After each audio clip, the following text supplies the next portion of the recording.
and then we can pick up our RTX 4080 and we can line it up with the slots. Oh yeah. This is 4K DLSS quality around about 200 FPS. Ladies and gentlemen, the one you've been waiting for has arrived. The RTX 4080 is in the building, and today we're going to build ourselves a kick-ass gaming PC. We've gathered some of the finest components known to man, very carefully curated, things like the i9, DDR4 motherboard, brand new case actually from Lian Li that already looks incredible. And as always, we're going to be walking you through the full build process so you can see everything that's inside this, what's good, what maybe needs some improvements, and of course we're going to be showing you those all-important gameplay benchmark numbers, including Call of Duty Warzone. So stay tuned for what has to be the most important PC build of the year, after a short word from this video's sponsor. The Gigabyte Aorus 17 is a gaming powerhouse, coming equipped with Intel's latest 12th gen i7 processors, up to an RTX 3080 Ti graphics card, crazy fast Intel Wi-Fi 6E, and a stupendous 360Hz IPS display. Learn a little bit more and get yours today, hit the link in the description below.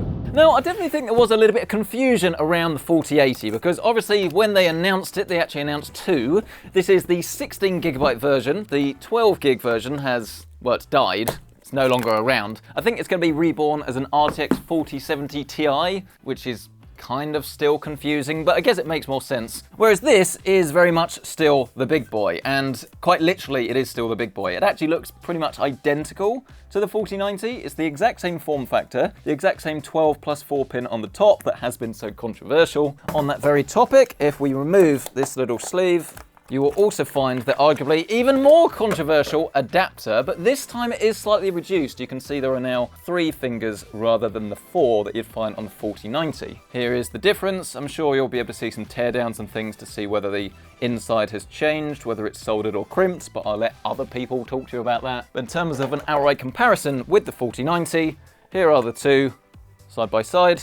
Don't really look to be any different at all. On the previous generations, the cards would actually be slightly different colors depending on the SKUs, but it could just be the lighting in here, but I can't really see any differences at all other than the number. And of course, this is going to come with the same advantages and the same disadvantages. And obviously with a card of this scale, actually fitting it in a case is going to be quite tricky. Something like this should be absolutely fine, but if you're going for anything really micro ATX or smaller, then you are going to have to check to make sure that all 3 slots will be supported. And this one actually is 3 actual slots rather than 2 and then extra weight. So do bear that in mind if you're using specific ITX cases. But then the advantage is the fact that this is actually a very good cooler. It's very cool, quiet, does a good job of dissipating what should be around about 350 watts of power probably. They recommend, I think, an 850 watt power supply for this. I wouldn't want to go lower than that. But I want to move on now and actually talk about this chassis because look at this. It's called the Lancool 216 Airflow, and Lian Li seem to be actually bringing out a lot of cases at the moment. They tend to be the ones I'm almost leaning towards. This one comes in black and white, I believe. And this one definitely takes on a bit more of a traditional approach. Lian Li have been going for more out there designs where you've got loads of fans at the sides and a lot of tempered glass. This is very much a lot more traditional, but I think a lot of people will appreciate this. You've got nice straight edges. It's very premium built. That would take this panel off as well. Nice and solid, but no soundproofing. And then there you go, look. All of your cables, plenty of cable management. You've got this little hub at the top as well for cable management and RGB, which is something I always like to see. But otherwise, it is very much business as usual. Hard drive cage, it can support pretty much everything you want to throw at it.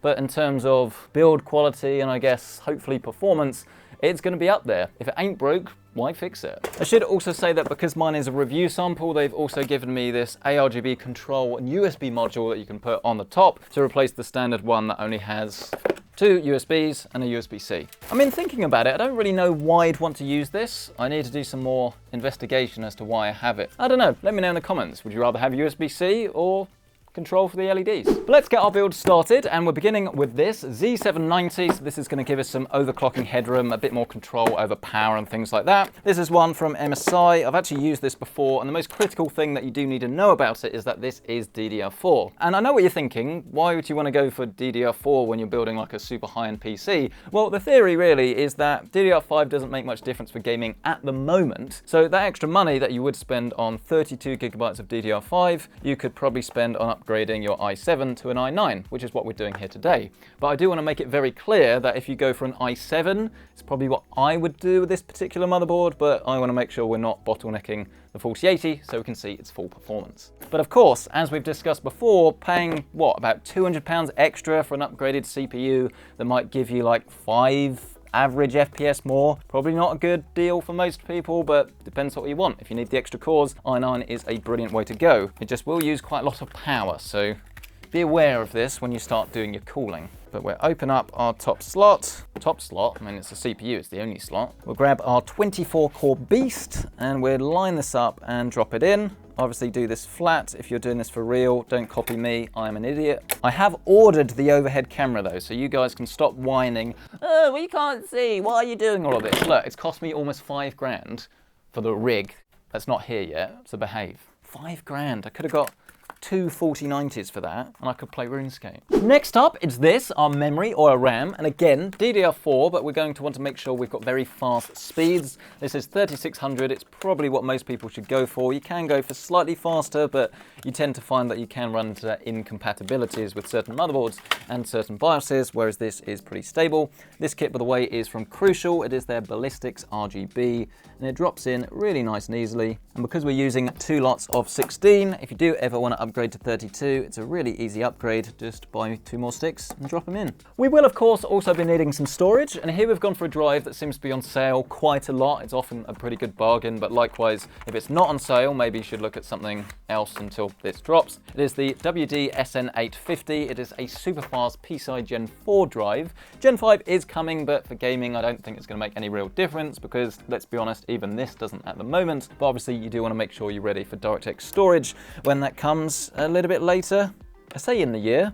The games are arriving now-ish, aren't they? Most of them probably will start next year, though. We'll open up this top slot. We'll remove our SSD heatsink. We'll grab our SSD and we'll put this in the top slot. One of the big limitations with this particular motherboard is that it doesn't actually support PCI Gen 5 storage. You'll have to look at a more expensive motherboard if you want that, but it does support Gen 5, I believe, on the PCIe slot, which frankly is going to be far more useful because when you do want to do some upgrades when they're available with these new Gen 5 GPUs, that's going to give you big frame rate boosts, whereas a Gen 5 SSD probably won't make any difference to your frame rate whatsoever, and it's going to be years until you start to see big improvements in terms of load speed. So I think this is a compromise worth making. Something that you absolutely cannot skimp on though is the cooling. This is an i9. This is going to potentially use up to 250 watts, and if you go for like a small little air cooler, I'm telling you from experience, it's not going to work out. So if you can, a 360mm radiator is probably going to be your best bet. But if you go for a case that can support a very large air cooler, that's also going to do a very good job. But this is probably the tidiest solution. And we're going to open this up now so we can get the Intel hardware attached onto the motherboard. So when we put it in, it is just easier to install. So we'll just pop this on the back of the motherboard through the holes. Then we grab these little Intel screws and pop these onto the motherboard. Then this whole thing is now ready to actually go inside our chassis. And a lot of you will remember the days when the I/O shield had to be placed inside first. But it is pre-attached now, so it's very easy to install. Once again, lie down your case flat rather than being a bit silly like me, but I want you to be able to see. But that is proof that it can be done in a very unsafe manner. We then grab our screws. I'm really not very happy with leaving it like this. I feel like I need to catch it at any point. This is so stupid. Geekawatt taught me this, bad Geekawatt. My bad habits lead to you. Then we can plug in all of our case cables, including USB-C, USB 3, our front panel, HD audio, the case fan hub, and then the case addressable RGB. And that really is the main advantage of buying a case that has everything pre-routed for you. Obviously, if you start swapping out fans, you're going to have to redo it all. But this out the box is literally ready to go. It's just those 2 cables. All we really need to do now is just add our CPU cooling, put our graphics card in, power supply, and we're done. The main lot of faff has been avoided. And some of you may find this a little bit peculiar, but we are actually going to install our power supply next because these cables up here, I want to make sure they're in before we actually put the radiator at the top and it starts to clutter everything up. And the power supply that we're using is this. It is the Pure Power 11 FM, and I think this is one of the best power supplies that you can get in terms of price to performance because it's be quiet, you know it's good quality, As the name suggests, it is going to have quiet operation, fully modular, hence the FM. But crucially, this one is 1000 watts. So if you do want to do some upgrades in the future, then you are going to have plenty of headroom to do this. You could drop down to the 850 without any issues with this, but you could also put a 4090 or whatever AMD are going to release a little bit later, and you won't have to worry about power requirements if you go for 1000 watts. I remember when I first got this, I was like, 1000 watts? Who needs like a more affordable 1000 watt power supply? No one needs that much power. And then Nvidia happened. We'll plug our CPU connections into the board directly just to make our life a little bit easier. Feed them around the back, then plug them into the power supply itself. Then with the fan facing downwards, you can now drop this into the base. But annoyingly, the HD audio needs to come out so you can actually get this to fit. Once you've wrangled it into place, just screw it down so it's safe and secure. Once that is installed, you can start plugging things in. We've got a SATA connection for the case lighting and the case fans, and then the cooler will need one of these a little bit later as well. Then you just need to grab this very large ATX and plug this in above the USB. Then you're ready for the cooler. As we know, my favorite thing, radiators, always very easy to install and never goes wrong.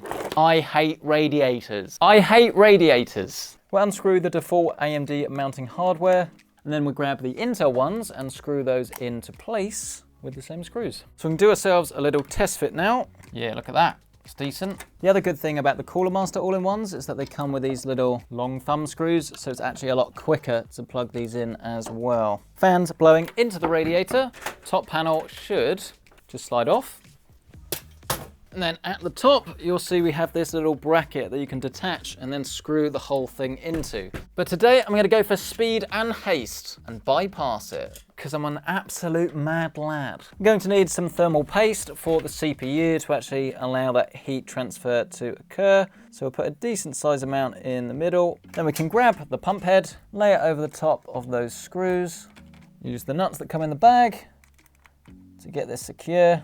Then we just need to plug in all of these cables. And this is definitely where things get a little bit fiddly, but I'm just plugging the pump into the pump header, and then I'll plug the fans with this fan splitter into the port that says CPU fan. It is fairly simple. As I say, it's just a little bit fiddly. But as you can see, this case is doing a fantastic job of actually keeping everything cable managed. The main Lancool is very modular, which is great for flexibility, but I don't think most people would use all of the features, whereas this just makes building a PC very straightforward. No SATA for the pump either, which is actually a little bit surprising. And it's great that we have the exact same addressable RGB standard. We're not using NZXT or Corsair or anything here, so we can plug all of these fans in at the top. I wouldn't do that for your fan speed because you want to control the CPU separately to the rest of your case, but all of the RGB fans can now be synced up, which is pretty cool. So I think there's pretty much just one remaining item to install, and that's the RTX 4080. Excitement. We just need to remove the 3 slot covers, and then we can pick up our RTX 4080 and we can line it up with the slots. Oh yeah. But there you go, look. That is actually a pretty neat looking system, but we do need to ruin it now because we need to plug in the power supply to the graphics card with the adapter. So let's get this in position, giving it plenty of slack. So we just push it in, make sure that is very tight, and then you can very gently tidy this up. Make sure there's no flex on that top piece. Probably the best we're gonna get. I mean, it's not too bad. Obviously you can upgrade your power supply, but what most people will be able to do is to buy some sort of third-party adapter cable that's actually going to the power supply itself, and then you don't have to worry about it looking like this. But actually, with the 3 connections, it is a lot better than the 4090, and I think overall, it's actually not a bad looking build. And again, cable management with absolutely no effort whatsoever, no ties used. You can see the case makes it incredibly easy to get everything looking pretty nice. I mean, you can just stuff a little bit more down there, and that's pretty much it. Side panel will go on, very easy, and you've still got access to all of your components. So genuinely, Lian Li, very, very well done. The question now becomes, will this actually work? I've got a good feeling about it, but that doesn't necessarily mean anything. Keyboard, mouse, and power. Yeah, that looks pretty nice actually, doesn't it? I think the 2 lots of fans do go together. Obviously it's a shame you don't have an extra one at the back. It is something I'd probably recommend swapping out, but especially with this motherboard, you don't really tend to notice because it's the black with the black. So it's a decent way to save money, but if you can afford like a 4090 or a 4080, you can probably afford an extra fan. Will this spin round? Yes, it will. Loads of airflow. Blimey. And yes, there we go. I believe we've done it. We just need to get into Windows. Come on. Come on. We've done it. Boom. There you go. So leave this with me to get everything updated, get our pre-launch drivers installed, and let's show you some gameplay. And here we are, just in time to jump into the Warzone. And this is the moment we've all been waiting for. This is 4K DLSS quality, everything max settings with motion blur turned off because it's horrible. And just look at that frame rate, around about 200 FPS. Okay, it's dropped slightly now that we hit the ground to about 165, but even so, 4K DLSS quality, that is very impressive. And the thing that I really do want you to bear in mind is that with the RTX 4090, we were actually seeing bottlenecking even at 4K, whereas this is a system that you're just not going to because you're not quite reaching the capabilities of the CPU. And personally speaking, I think that just makes that so much better value and a much better bet really for the vast majority of us, because this is still overkill. I mean, who actually needs to play Call of Duty at 4K anyway? Me, apparently. Look, we've got someone here. What's this? Full auto shotgun. Oh, big shot from behind though. Uh-oh, uh-oh, uh-oh. Oh! I thought it was a shotgun. But seriously though, an RTX 4090 just isn't really going to be necessary, and even this is still going to be massively overkill. I mean, with an RTX 4090, you were looking at around about 210, 220 frames a second, so it is a fair old difference, probably about 30 FPS less, I'd say. But let's turn this down to 1440p, and wow, that was actually a lot higher than I was expecting. I think the i9 is actually doing its job very, very nicely here, because we're now getting around about 220 FPS or so. You are going to hit a little bit of a limit, I think, of around about 220, 225. In the future, we'll have even more powerful CPUs that would allow you to go above this. But 220 FPS, very, very good in my book. And in terms of Warzone 2, maybe that game's going to be even more efficient, so you'll be able to get even higher FPS. I know I've got the side panel off, by the way, but in terms of noise levels, that is remarkable. That is definitely one of the quietest systems I think I've ever built, let alone like 4080 power. Oh, there he is, there he is, there he is, there he is! No! This is probably a good time to actually do ourselves a little peel and put the side panel on, so all the temperatures you see now are with the side panel on. And for our next title, we're after something a little bit more PlayStation-y. This is actually Spider-Man, and this is running at absolute max settings, 4K with DLSS set to quality. So frame generation is currently off, where we have full ray tracing, all of the settings above and beyond what they sort of want to give you. The presets are a little bit weak. This is actually very, very impressive because we're currently getting about 113 FPS. Yeah, if you look at all of the effects and all of the ray tracing that we have going on here, you can see there is so much detail. It's quite something actually. This is very, very impressive and way better than Spider-Man on the PlayStation would ever really be able to dream of. But crucially, look at that latency figure. At the moment it's around about 25, 27 milliseconds. But don't forget that one of the new features of the latest 40 series generation of Nvidia cards is the ability to use DLSS 3.0 frame generation. So if we go into the settings, we find display and graphics, we'll find the setting called DLSS frame generation, we'll turn this on and this will intelligently add frames between all of our rendered ones to give us much better motion clarity. And as you can see, the frame rate has now actually increased to about 120 to 150 FPS, depending on what it is that we're doing. But then fundamentally, look at that latency. You can see it has increased to around about 45 to 50 milliseconds.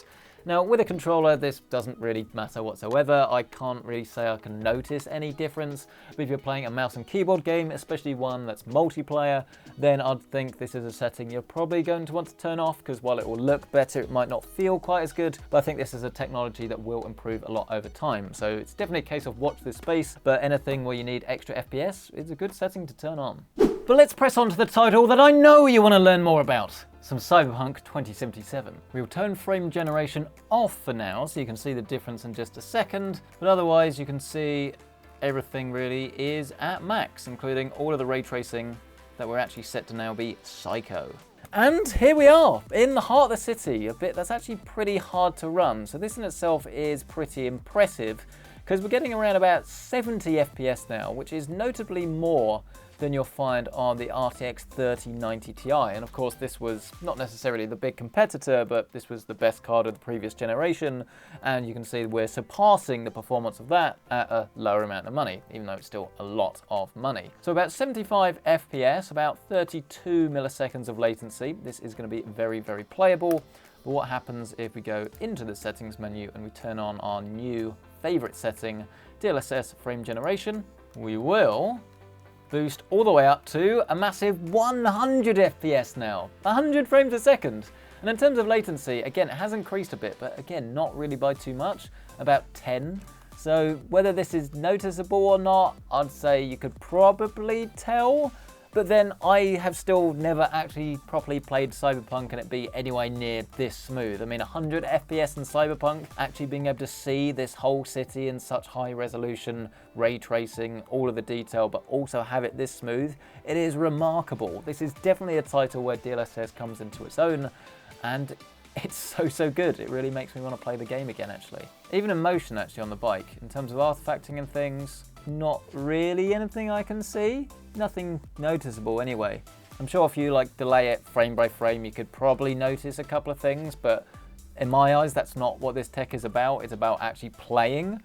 And here, it works great. Let's move on now to what was my favorite title, some Apex Legends, but I think I can officially say it's probably not anymore because I haven't played this properly in a while, because I get too easily frustrated. Is it a good time to jump back in? Let me know in the comments below. Here we go then. Moment of truth. Jumping out the plane. We've actually got new settings, sunspot shadows to insane, but otherwise max settings with no DLSS. And actually we're getting about 140, 150 FPS, which I don't know if I want to say is disappointing, but obviously it is a fair bit lower than some of the other titles. Even Warzone was slightly more, which is interesting. I don't have a gun, which is not great. Let's run inside. Oh dear. Go, go, go. Now we're inside though. We're looking at around about 200 FPS, maybe 220 or so. Oh no! Come on, come on, come on, come on, come on. Bam! Ah. Yeah, around about 180 FPS or so at native 4K. Not too shabby, and there are monitors coming out that will be 4K, 240 Hz that I guess you could use for things like this. But let's be honest, most of us are going to want to turn it down to 1440p. And you can see we're now pretty much maxing out the cap at around about 275 FPS to 300, depending on what you're looking at. So definitely very strong card this for 1440p Apex. Don't think you're going to have any real complaints. Let's move on to a multiplayer title now that's arguably a little bit more hardcore. Some Battlefield 2042. And here we are, jumping into a vehicle no less, at 4K Ultra with everything other than ray tracing turned off, because while I'm sure ambient occlusion is great, it's not really a setting I personally would turn on in multiplayer titles. But you can see we're absolutely smashing it right now, with around about 130 to 150 FPS. Obviously we do have DLSS 2.0 here to give us that super resolution goodness, but the image still looks absolutely fantastic. I think this is great. Let's turn this down now to 1440p, and you can see a decent increase actually, around about 190, 180 FPS now. So definitely an improvement, now about 200. So call it about 50 FPS more or so. So if you're playing at 1440p, you are going to get a very good, smooth experience. But if you're trying to do like 1440, 360, be aware it's not happening. Oh, is he on my team or something? What? Why is he?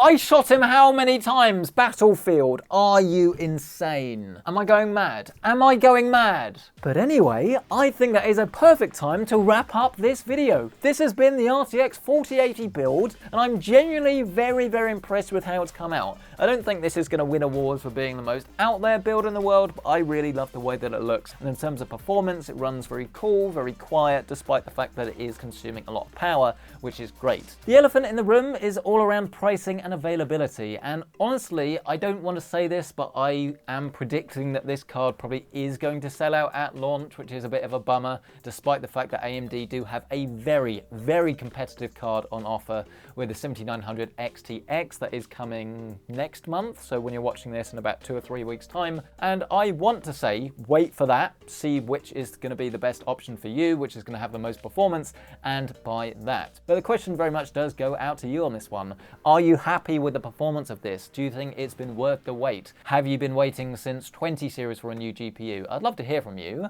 Let me know your thoughts as well about this whole rig, what you like, what you dislike, and absolutely smash the like button if you enjoyed this video, get yourself subscribed, and that way you won't miss the 7900 XTX review and builds when they come in the not too distant future. But thank you so much for watching this video. If you do want to check out current pricing, by the way, on absolutely anything featured in this rig, you can find that link down below with my Amazon affiliate links. And links for the incredible Gigabyte Aorus 17. This machine packs in 14 cores of CPU power for sky-high frame rates, with options to suit every gamer's needs and budget. You've got DDR5 or DDR4 memory, Thunderbolt 4, and the WindForce Infinity cooling system. Learn a little bit more and get yours today with the link down below. Thank you so much for watching this video. I'll catch you in the next one.